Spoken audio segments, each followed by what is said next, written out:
Today we're going to make a table. I've got a model that I've made. It's 3 intersecting lap joints.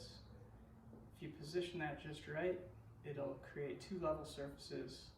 And I've got a maple laminated block of wood that's already been cut and glued up and sanded, and that's ready for the top.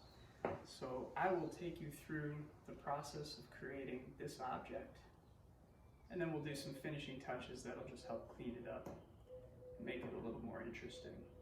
I've got a sketch here, I've got the detailed layout. Once again, a scoring knife, a ruler. Everything begins by marking out your joinery, a pencil, a chisel, a square or a straight edge, a ruler, and a crosscut saw. This is the sketch of the object that we'll be making. It is 3 pieces with a single joint cut in the same position in each of the 3 pieces. And it'll just be this half lap joint.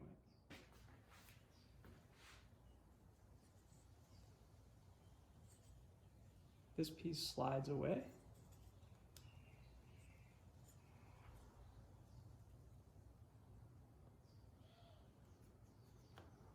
And these 2 pieces join together, just slightly offset, leaving this lap segment available to accept this piece here. So this needs to lap on. It's very much like a key, bit of a puzzle, I suppose. And you just simply have to slide this into position. And they lock together and create this intersection. And just by the geometry, you have equal lengths and equal proportions on 2 sides. So it'll sit flat and allow you to put a piece of wood flat and level on top. And that'll be the base for a larger table. So the material that I have is 3.5 by 3.5 inch by 40 inches long, and this is maple.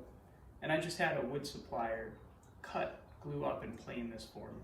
With the center line already marked, what we want to do is measure across. This piece of timber is 3.5 inches wide.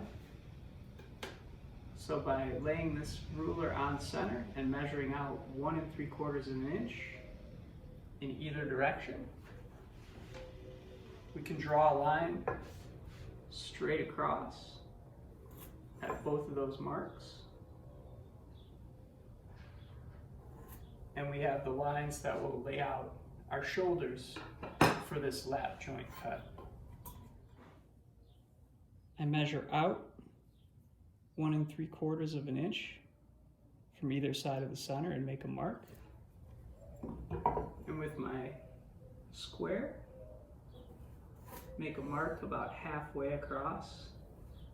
Measure down once again, 1 3/4.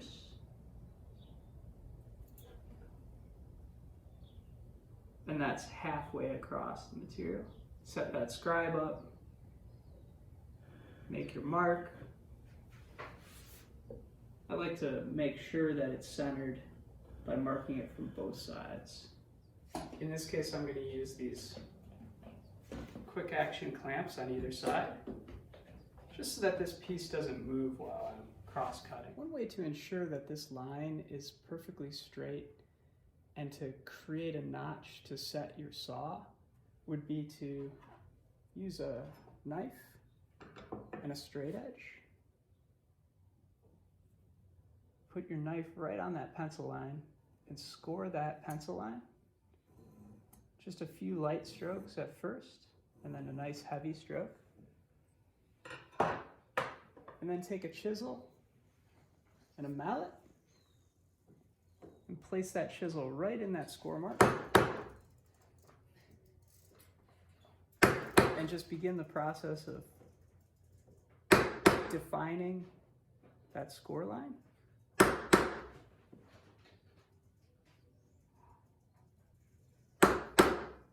And very carefully detail that score line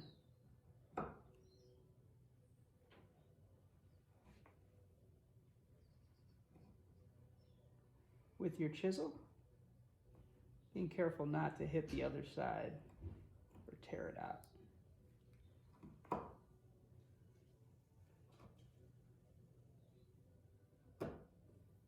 And what this does then is it creates a V groove or a notch that your saw will sit in.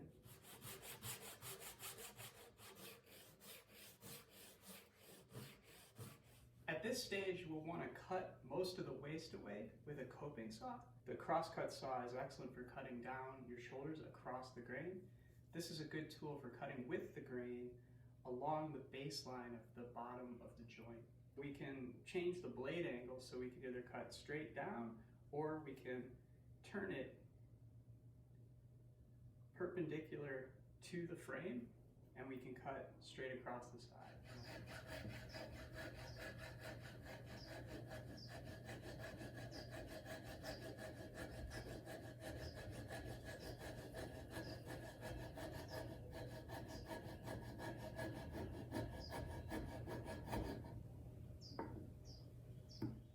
After you've cut away the material with the coping saw, what I like to do is take a paring chisel and just clean up those saw marks and use the chisel to flatten out the bottom of the joint.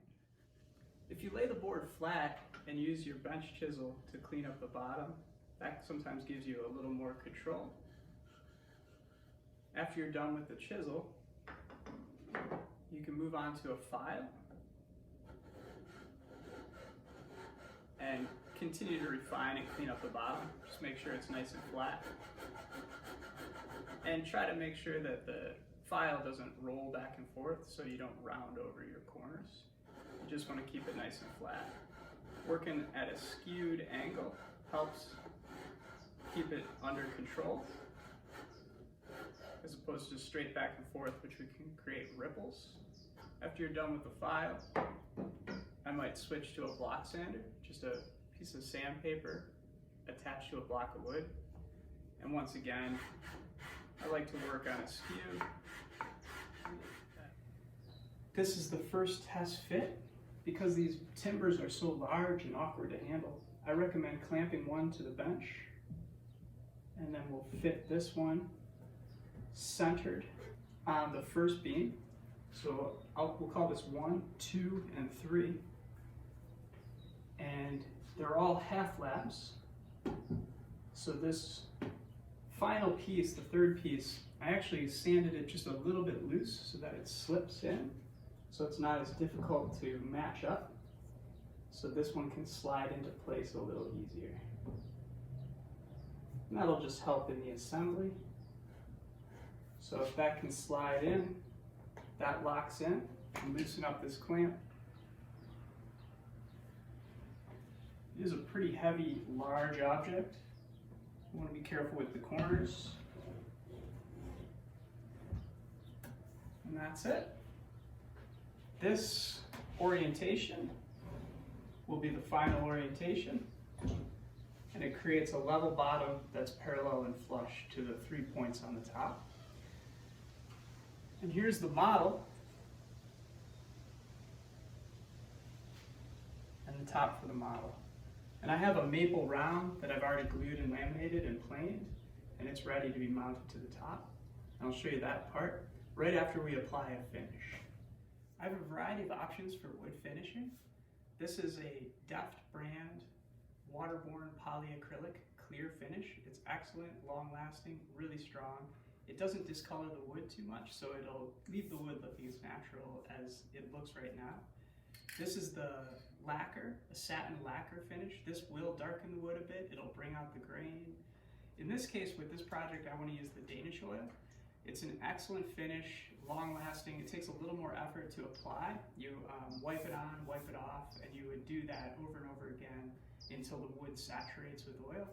You could just wipe it on and wipe it off, but it won't leave a real satin luster. It'll be more like a matte finish. If you wanted to have a nice gloss, you just keep applying coats until you have a beautiful, flawless surface. And then on top of that, you could add wax just to clean it up and once again brighten it up a bit. So if you don't want to go through the work of getting like a satin or semi-gloss finish with this, which just takes a lot of elbow grease, you could finish up with just a few coats of this, let it cure, and then come back a few days later and buff it with some wax. And this is just a mixture of mineral oil and beeswax.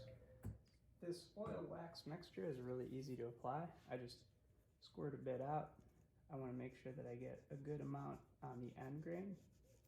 The end grain tends to soak in the finish a little more readily than the face grain. So I make sure I get a good amount up on the end grain of either side of the joint. Once again, this just seals and protects this space, but it also will make it easy for the joints to slip together. After it's lightly sanded, I like to knock the corners down just a little bit so they're not so sharp. I'll put some paper down to protect my bench, and I'll put some sticks to put the work on so that it's elevated off the paper or off the table. I'll take this Danish oil. I like to pour out a little bit into a container.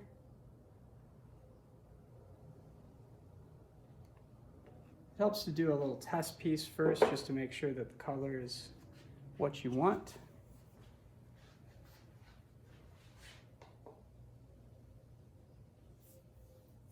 And this has a nice caramel color. You can brush it on or wipe it on with a rag. I like to brush it on first and then I'll wipe it down with a rag.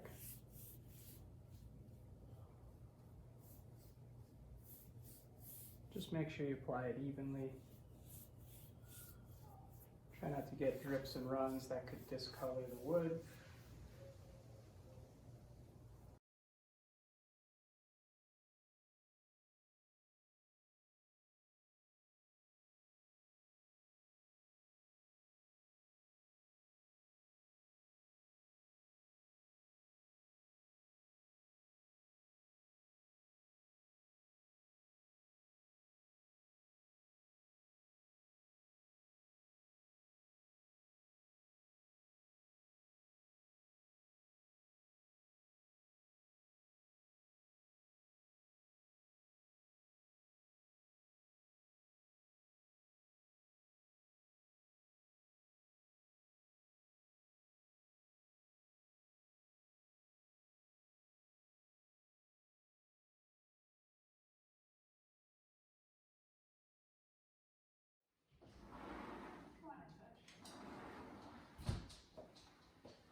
There it is, the completed table with the base assembly. In the next video, I'll show you how I made this beautiful workbench.